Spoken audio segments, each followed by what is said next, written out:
Bismillahirrahmanirrahim. Assalamualaikum warahmatullahi wabarakatuh. Sebelum kita mulai pembelajaran, alangkah baiknya kita untuk berdoa terlebih dahulu. Bismillahirrahmanirrahim. Raditu billahi rabbah wa bil islami dina wa bi Muhammadin nabiyya wa rasulah. Rabbi zidni ilman warzuqni fahman. Apa kabar anak-anak semuanya? Semoga selalu dalam keadaan sehat walafiat. Sudah siap untuk belajar hari ini? Harus siap ya. Nah, Ibu mau mengingatkan bagi anak-anak yang belum lengkap tugasnya untuk segera melengkapi dan kirim melalui foto, kirim di WA. Materi kita pada hari ini masih bersangkut pautan dengan bab sebelumnya. Bab sebelumnya kita sudah belajar tentang bilangan berpangkat dan bentuk akar. Kali ini bilangan berpangkat juga, cuma pangkatnya cuma 2, yaitu persamaan kuadrat. Kalimat motivasi pada hari ini Ibu mengambil dari penuturan Imam Syafi'i. Ia berkata, barang siapa belum pernah merasakan pahitnya menuntut ilmu walau sesaat, ia akan menelan hinanya kebodohan sepanjang hidupnya. Jadi, dalam menuntut ilmu, kita harus semangat, harus sungguh-sungguh, supaya ilmunya berkah dan berguna untuk kehidupan kita ya. Kompetensi dasar kita pada hari ini, yang pertama, menjelaskan persamaan kuadrat dan karakteristiknya berdasarkan akar-akarnya serta cara penyelesaiannya. Yang kedua, menyelesaikan masalah yang berkaitan dengan persamaan kuadrat. Kemudian, indikator pencapaian kompetensi dasar kita pada hari ini atau yang menjadi tujuan pembelajaran adalah diharapkan anak-anak semuanya setelah pembelajaran ini dapat menentukan akar persamaan kuadrat dengan memfaktorkan dan dapat menyajikan masalah kontekstual dalam bentuk persamaan kuadrat. Persamaan kuadrat. Kira-kira apa yang terfikir oleh anak-anak semuanya bila mendengar kata persamaan kuadrat? Ya, pangkat tertingginya adalah 2. Nah, kira-kira apa manfaat kita mempelajari persamaan kuadrat? Mungkin tidak dirasakan sekarang ya.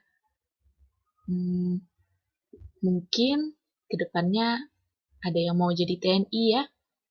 Nah, jadi di sini militer menggunakan persamaan kuadrat ketika mereka ingin memprediksi di mana peluru artileri menghantam bumi atau target ketika ditembakkan dari meriam. Jadi sisi lengkungnya itu menggunakan persamaan kuadrat gitu. Kemudian persamaan kuadrat juga digunakan oleh pembuat mobil untuk menentukan berapa banyak dan jenis rem yang diperlukan untuk menghentikan mobil berjalan dengan berbagai kecepatan. Nah, kecepatannya itu juga bisa menggunakan persamaan kuadrat itu. Kemudian, nih kalau misalnya nanti gedenya mau jadi polisi, petugas polisi dalam menyelidiki adegan kecelakaan mobil juga menggunakan persamaan kuadrat dalam upaya mereka untuk menentukan kecepatan mobil ketika bepergian tadi ya, kecepatan. Jadi di situ juga menggunakan persamaan kuadrat. Baik, bentuk umum persamaan kuadrat yaitu ax kuadrat tambah bx tambah c sama dengan 0, di mana a, b, dan c adalah bilangan real. Tahu koefisiennya daripada x kuadrat, x, kalau b itu koefisien dari x, dan c itu konstanta ya. Dengan a tidak sama dengan 0.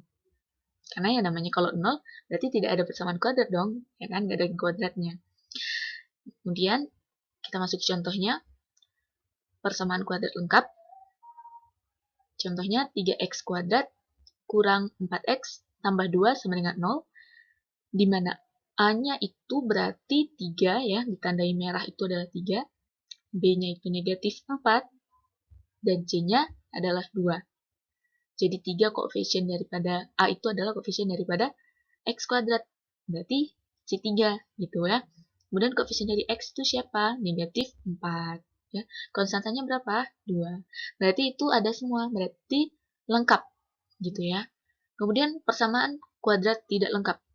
Contohnya, yang pertama ada X kuadrat tambah 6X sama dengan 0. Apa yang tidak ada di situ? Ya, C-nya yang tidak ada. Atau bernilai 0. Kemudian yang B, 25X kuadrat kurang 9 sama dengan 0. Maka A-nya ada, C-nya ada, yang tidak ada apa? B-nya bernilai 0. Ya, sehingga disebut dengan pertidaksamaan, persamaan maksudnya, persamaan kuadrat tidak lengkap. Menyelesaikan persamaan kuadrat. Nah, untuk menyelesaikan persamaan kuadrat, itu ada dua cara, yaitu yang pertama menggunakan faktorisasi, dan yang kedua menggunakan rumus Al-Khawarizmi. Nah, menggunakan faktorisasi itu juga terbagi lagi. Yang pertama itu kalau dia kita membentuk distributif. Contohnya bisa dilihat X kuadrat ditambah 9X sama dengan 0. Maka X-nya itu bisa kita keluarkan ya. Sehingga X buka kurung X tambah 9. Ya, sama dengan 0. Nah, X itu sama dengan 0. X tambah 9 sama dengan 0. Maka X sama dengan negatif 9. Ya. Jadi akar penyelesaiannya adalah X1 sama dengan 0 atau X2 sama dengan negatif 9. Kemudian masih menggunakan faktorisasi apabila menggunakan bentuk selisih kuadrat. Sebelumnya, kita harus ingat dulu bahwa A tambah B dikali A kurang B itu akan sama dengan A kuadrat dikurang B kuadrat. Ya. Nah, itu contohnya 9X kuadrat kurang 25. 9 itu akarnya berapa? 3. 25 itu akarnya berapa? 5.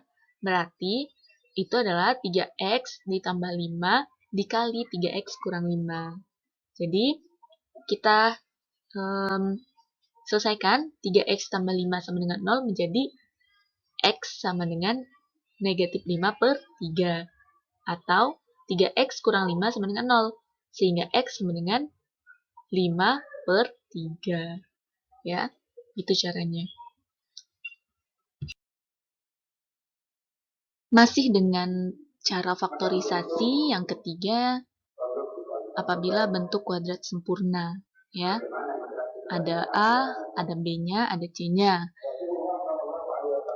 Dan itu merupakan hasil dari kuadratnya. Contohnya 25X kuadrat tambah 30X tambah 9 sama dengan 0. Nah, itu merupakan kuadrat daripada 5X tambah 3. Maka akar dari penyelesaiannya X1 sama dengan X2 yaitu negatif 3 per 5. Karena 5X tambah 3 sama dengan 0, X sama dengan negatif 3 per 5. Kemudian yang keempat, masih bagian faktorisasi. Bentuk kuadrat lengkap dengan A sama dengan 1. Contohnya, koefisien A-nya itu adalah 1, koefisien X kuadratnya itu adalah 1, ya. Contohnya X kuadrat tambah 6X tambah 8 sama dengan 0. Maka difaktorkan jadi X tambah 2 dikali X tambah 4. Ya, berapa kali berapa? Yang hasilnya 8 dan apabila dijumlahkan itu 6. Ya, itu kan ada 8 nih. Berarti 4 kali 2. 4 kali 2 itu 8 dan dijumlahkan adalah 6. 4 tambah 2 adalah 6. Jadi seperti itu. Bentuk kuadrat lengkap dengan A tidak sama dengan 1. Contohnya 3X kuadrat kurang 5X kurang 2 sama dengan 0. Maka kita bisa simpulkan negatif 2 itu berapa kali berapa? Nah, negatif 2 itu adalah negatif 2 kali 1 atau negatif 1 kali 2. Nah, kita tinggal uji cobakan ke situ. Sehingga didapat bahwa faktornya X kurang 2 dikali 3X tambah 1 sama dengan 0.